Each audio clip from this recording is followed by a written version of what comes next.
Welcome, everyone. Oh, that's my phone going off telling me we're on.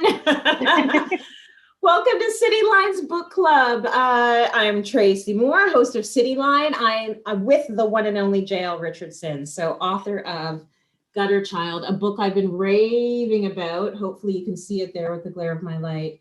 Raving about on Cityline. I feel like I've sat with this book for a long time. You've sat with it longer as the author. I'm going to give folks just a little bit. I know you've all read the book if you're tuning in live, but Gutter Child reveals one young woman's journey through a fractured world of heartbreaking disadvantages and shocking injustices. Elimina is a modern heroine in an altered but all too recognizable reality who must find the strength within herself to forge her future and defy a system that tries to shape her destiny. It's not your first book, it's your first book of fiction, but previously, Jael, you wrote The Stone Thrower, A Daughter's Lesson, A Father's Life, which was a memoir based on your relationship with your dad. And it was adapted into a children's book in 2016. So I want to know what made you want to write this story. Why did you want to write a dystopian tale and a story of fiction? Well, I think part of it was sort of the inspiration working on my dad's story. I'd been spending a lot of time researching the 60s and 70s in the States, and I became really fascinated, disturbed, bothered by just the way that the geography of the land really spoke to the oppression of Black folks. And so that was really kind of rubbing with me and sitting with me. And I was trying to think about the ways that it's different in Canada, but also the same in different ways. So that was all like percolating, I would say. And then the other thing I think that weighed into why I wanted to write fiction was because I'd spent 4 years doing all this research about that time. And I was just kind of tired of doing research. And I thought, a dystopia to me is like the exact opposite of nonfiction because it's not only getting to create and make things up, but you can literally make up everything. Like what the places are named, what they look like, how they work, the laws, the rules. So it was also a bit freeing to go in that other direction and be able to invent an entire world, characters, etc. Man, you did an incredible job. So when I was done the book, and I said this to you before we went live, I went back to the beginning because you write a note to your readers and you tell us to take time and guard your heart and your soul as you read through this book. So you understood that even as a work of fiction, this book could be triggering. How did you know that? Why did you know that? And why was it important for you to sort of warn your reader? Well, I was finishing the book April, May, June of last year. So April, May, June 2020, I think will go down in history as a particularly turbulent global time on multiple levels. And then particularly for the Black community in North America and also I think around the world. And so I was struggling with like my own life, my own experiences growing up, and like all the things people were asking me. And on top of that, I know what happens in the book. I know that there are characters who have to make difficult choices. I know difficult things happen to them. And I just thought, what a terrible time to be giving people a book where some bad things happen. It's not all bad. There are happiness, there's joy, much like real life, there's joy mixed with sadness. But I just thought it would be great to give people a comedy or a romance novel right now. And here I am giving you this dystopia that speaks to the very thing we're living.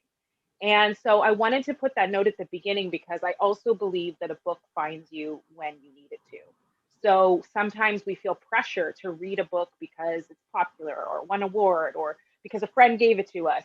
But I think it's really important to also just say, like, this book wasn't for me right now, maybe later. And so I wanted to give people a little bit of a warning about what they might encounter and also permission to rest. I actually had on Instagram, a woman posted a picture of the book and was like, my mom is sick and I don't know if I should read this book right now. And I actually answered, I said, I don't know either. Just like literally, I don't know the answer to that, but don't feel bad if you don't want to read it right now. It's okay to not do that. And so she was like, okay, so I don't know what she ended up deciding, but that was the exact reason I did that. Yes, that is so true. And we do find the book we need in the moment when we need it. And sometimes a book sneaks up on us and becomes the thing we need that we didn't know we needed. And one thing about Gutter Child is, even though there were those moments, I cried. I laughed, but there were moments also when I thought, I know it's a fiction. I know it's fiction, but man, could there be some educational pieces in this book? Because in many ways, it explains a lot of the systems that we're dealing with right now. And, you know, it mirrors so much in such a clear and concise way how things can go sideways between the advantaged and the disadvantaged. And it's very crystal clear. So I could also see it, you know, people using this as a bit of a guide for a lot of the conversations that are happening right now. You know, one thing I liked so many things about the book, but I really, really like the fact that you included characters in the book and these Black lived experiences from the lens of mental health. I was really happy to see the character of May and to see her depressed and sullen and sort of directionless, and even Rowan at times saying he sometimes doesn't feel like himself. We don't often see any kind of acknowledgement of mental health issues with slavery, with subjugation, with servitude. And it has to be a part of the equation. You cannot have all of these things taken from you and it not have an effect on your body, your soul, your mind. So why was it important for you to include these characters and these storylines in the book? Well, I think for me, mental health is such an interesting space to navigate, especially from, you know, these characters in the book are described as soci or gutter folks, but they're based on my questions about the Black community and my experiences as a Black woman. And so when I was thinking about May's character and Rowan, when I was thinking about Ida, she says at one point, one of the biggest threats is the threats that come to your mind, like the ways in which all these things affect your mind. That is the most dangerous place, and the place that mainlanders in the story try and push folks. And so I think I wanted to explore this. My big question in this book is, what kind of choices do you make when you're growing up in a world where the rules are designed for your failure, where they're designed to make it more difficult for you than it is for somebody else? I think, you know, my dad grew up in poverty. He always says, like, I didn't feel like I was poor. I wasn't suffering. I wasn't, you know, but it's when he would go to places where he was treated poorly because he was Black, or where other people had so much, that's when you start to really take it in, right? You really start to think, like, it's not that I'm poor, it's that it's not fair, that the world is built this way. And so I wanted, the characters are all quite young, 14 to 18 for the most part. And I wanted to think about when those kinds of problems, questions start coming into play. And so May is in the beginning of the story, and she's quite young, but there's this sense that being separated from family has a devastating effect on your mind. And I think it's true. I think we see that in other communities as well. Um, you know, I really wanted to explore that because I think we talk a lot about the violence of slavery, but a lot of what was so violent about slavery and what's so violent in Black communities is the way families were separated, right? Regardless of the physical violence on the body, the idea of being separated from a parent, being separated from a child was devastating. And it continues to happen now. We continue to, you know, in the Caribbean community, it's very common to send your children away for a better education, or to go and leave your children behind for a better education. And we set up this process where that seems ideal and good, and that's what colonization has kind of done. And I wanted to really think through all the other ways that that kind of choice can ruin a family, a community, a person. We see it in slavery. We see all of these babies at the American border that are being sent there. It's heartbreaking. And you're right, it's happening right now. And there's a price to pay. There's a price for all of us to pay for that. I want to talk about the poems in the book, which were sort of like a moment of togetherness and bonding for the characters: Elimina, Rowan, Josephine, David, and Violet. How did you go about picking those passages? So there's a blue book of poems in the book that the main characters, Elimina, Violet, Rowan, David, and Josephine, come across. And it was such, I kept trying to think about, okay, when you find out that a system is bad, And then you're kind of, for lack of a better, you're kind of screwed. Yeah. What do you do about it? How do you come to terms with where you're at when the system is really built against you? And so I thought about, for me, how much writing helped me understand that I was not crazy, that the things that made me angry and upset, even though I wasn't seeing them talked about in the news or in magazines or on films, that they were still valid and important, was when I read Black writers. And so I had been, when I was working on the memoir, I had come across the collection of works by Langston Hughes. And I loved reading poem after poem after poem and seeing the way he used everyday experiences to comment on the Black experience, sometimes about joy, sometimes about pain, but very clear. And I thought, I had heard poetry has a unique capacity to change the world because it's a form of art we can all consume together in mass quantities very quickly, like music, same thing, because it is poetry. So I thought, okay, they're not going to have songs, but they can find this blue book of poems and discuss it. And maybe in that discussion, Elamina in particular can learn something about a community she's been separated from for most of her life. And so I didn't really know how big a deal the Blue Book of Poems would be when I first started. It wasn't something that was going to go through the whole book, but it did end up becoming this really important place for Elamina. And I love that they get to gather around it, and it helps them talk about the things that you would talk about at 14, at 15, at 16. What do you think family is going to look like? What do you think hope looks like? What do you think it will be like when we're free? Like, all those kinds of questions, I think, come from imagining better times and also seeing your life reflected on the page. Yeah, it was a lovely moment that could take them out of that misery as well, just, for a little bit and bring them all together. So yeah, I thought that was really lovely. One of the debates, or one of the questions that happens in this book is the question about whether those on the Hill are to be respected as saviors or maligned as folks who are just perpetrating an oppressive system that only benefits themselves and the mainlanders. And, we see this mirrored in like Black and brown faces in high places in Canada, like there is this question of me taking this role of hosting a lifestyle show that's very legitimate. Yeah. Does me being here help legitimize a system that is oppressing the rest of my people? Is it helping? Am I lifting people with me? Is that enough? Or am I selling out? And I love the fact that it sort of remains a question, but it's a good topic that was brought up. And we don't necessarily get to the bottom of it, just like reality. But why was that important for you to include as a theme in the book?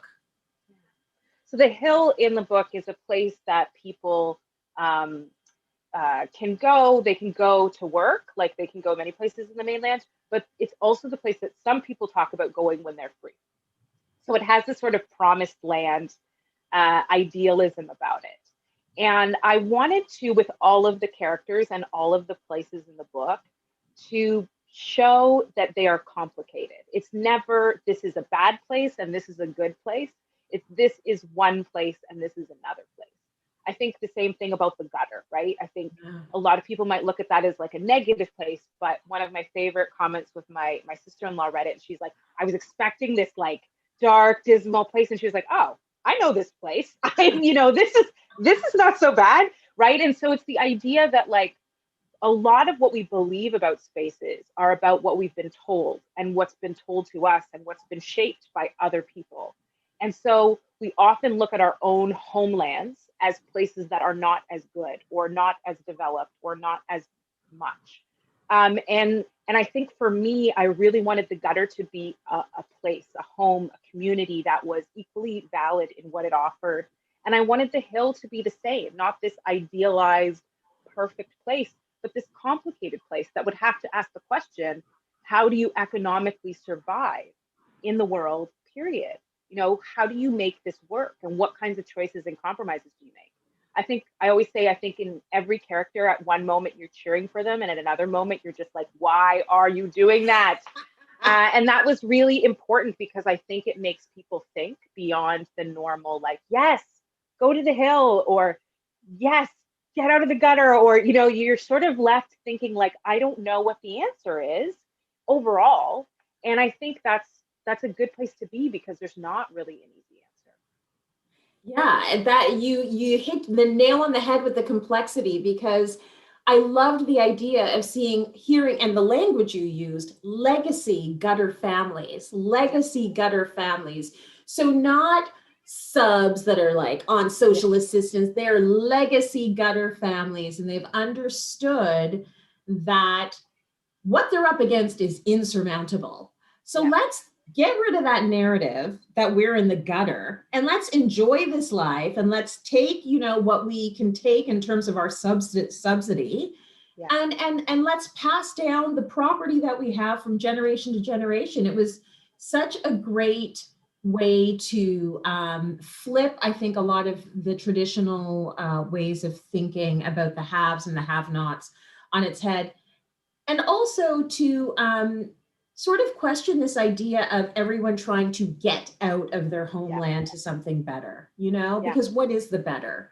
My husband is a Haitian, he's a Haitian man adopted by French Canadians, and he understands and he remembers so clearly the idea of leaving Haiti and coming to Quebec, and what he thought it was going to be and what it was. So seeing a kitchen with the food, like the cupboards filled with food, was like, oh my gosh, like I have hit the jackpot.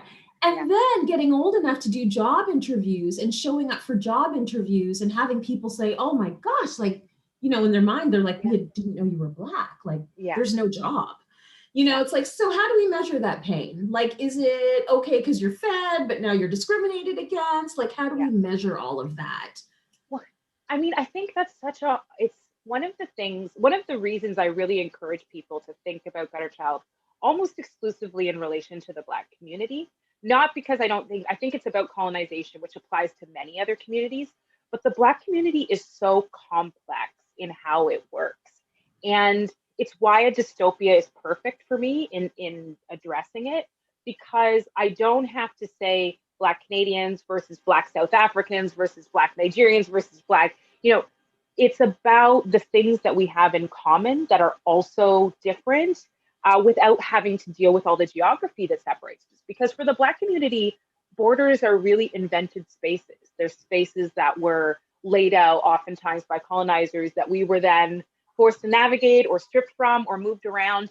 And I really liked the idea of talking about Soci people as a group without borders, because I think that's one of the things that for me, I've always struggled with, right? I have a lot of privilege, a lot of opportunity, much like Elamina, but then there are also these moments where I'm confronted with the fact that I'm seen differently. I'm not allowed to get angry in the same ways. I have to, do my hair in certain ways. There's all these pressures to sort of figure out a space that works. And then within your community, that can be a problem, right? The question of Josephine and David is one that says, what's the right way to navigate a world of suffering, a world that's been built for your failure? Do you go into it to change it? Or do you try and rise above it in a sense, or rise out of it? And what do you do about those who are left behind? It's so complicated. And I loved writing the book as a result, because it helped me ask a lot of hard questions that I hadn't even thought through fully, I don't think. Absolutely. And a lot of it is about survival, right? So everyone's trying to survive, and everyone's looking for that path to survive in the best way they possibly can. So many amazing questions. I want to talk about the name I've been saying wrong. I've been calling her Elimina. It's Elamina. Elamina. But I feel like with books, it's really tricky because it's whatever pronunciation you read the book with, in a way, right? But I say it exact same reason. I say Elamina. Elamina. I like Elamina. I always think, as soon as I saw her name, though, I thought eliminate, like, get rid of you, don't take up space. This is what the world wants of you. But Elamina, I mean, all of their names there's something very kind of retro to a lot of the names of the characters. So I'm wondering, does it take place in the past, the future, the present? Did you put some thought into that? Yeah. I mean, one of the questions I had to ask is for me, when is it set? Because it influences a lot of decisions about what kind of technology people have access to, what kinds of things they could do. I mean, one of the biggest, there's one of the characters is pregnant, and so there's the ultrasound machine. It's like, what capacity would they have at that time, or when is it? So there's a couple key moments where I did have to define in my mind what time it was in. It was definitely for me an alternate history, like a different past. But also, like, I didn't name the time because I also felt it was a kind of timeless story as well. It wasn't necessarily set in, 1968, but a lot of the decisions I made were about the time frame I was working in when I was doing my dad's book. So yeah, I think that's been interesting too, because I think that based on your relationship to the book, the timing might feel different. Like, I think for a lot of people who are from nations that have been colonized and maybe were decolonized or post-colonial, there'll be moments in their country's history that they feel it speaks to. I mean, I think, South Africa, much more recently, it'll feel a bit like apartheid times. And so it's intentionally vague in that regard. And the names are just like, I would love to say that I was very thoughtful about all the names and that I had this like deep intentional meaning behind all of them. But I really just pick names that I like the sound of them. Yeah. And then in relation to other, sometimes it's like, when you meet someone and you're like, you look like a Mary.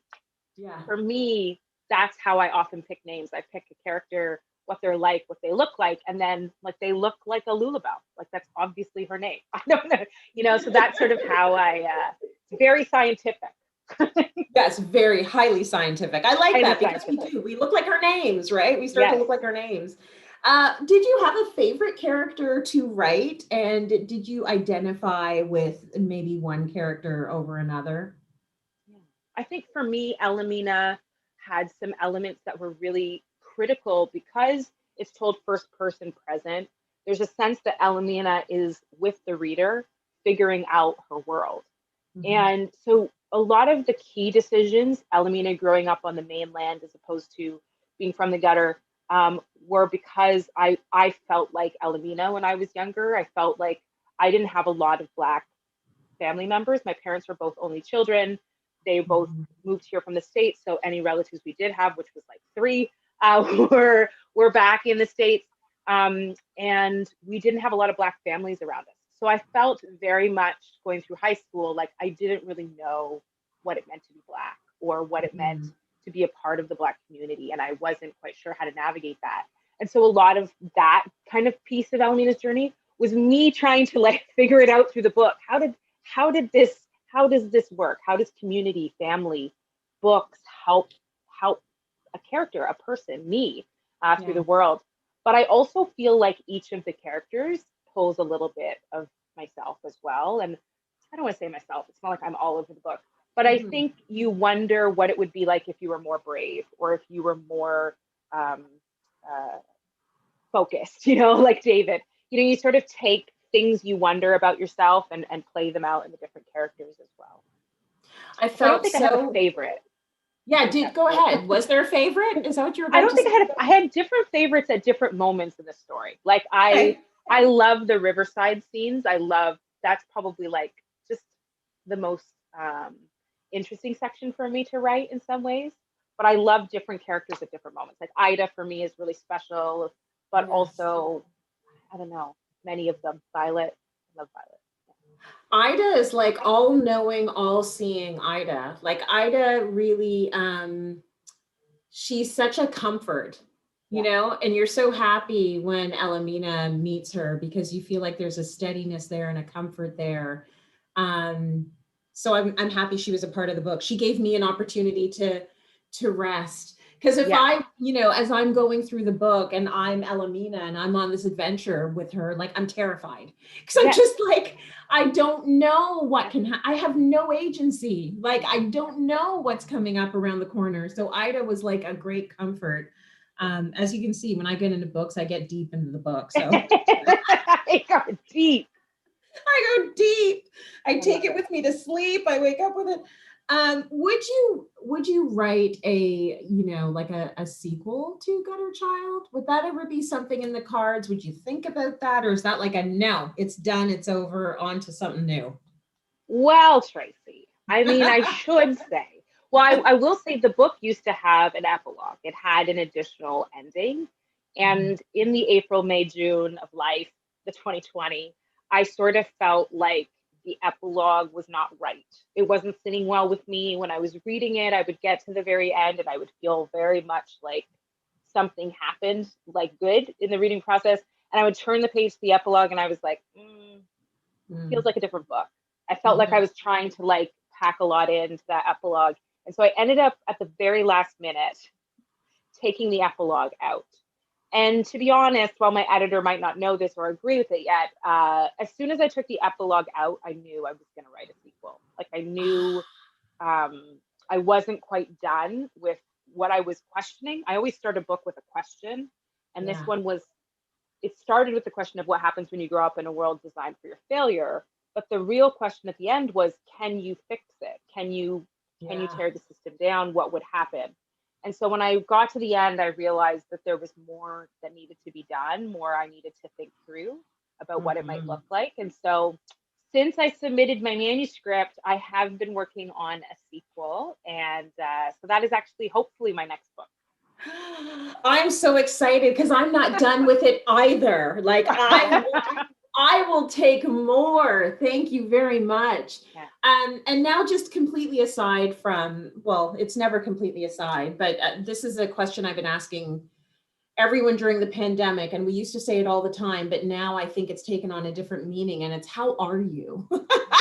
You know, we used to start conversations lightly with how you doing, and I'd be like, oh, now, you know, I'm at the dog park and people are like, how are you doing? And I'll be like, well, actually, Are you ready? Like, do you you really? have some time because I'm not well, like I'm not okay. So how are you? I mean, at the, you know, at one point, this is this incredible time in your life. Like this book is, people are talking about this book, and it's, you know, and it's so well done. And I, as a Canadian, a Black Canadian woman, take a lot of pride when I see such a fantastic product written by a Black woman. And um, I think, you know, and on the other hand, it's like we're still in 2021, which is very much feels like a continuation of the dumpster Yeah. fire that was last year. So, how are you?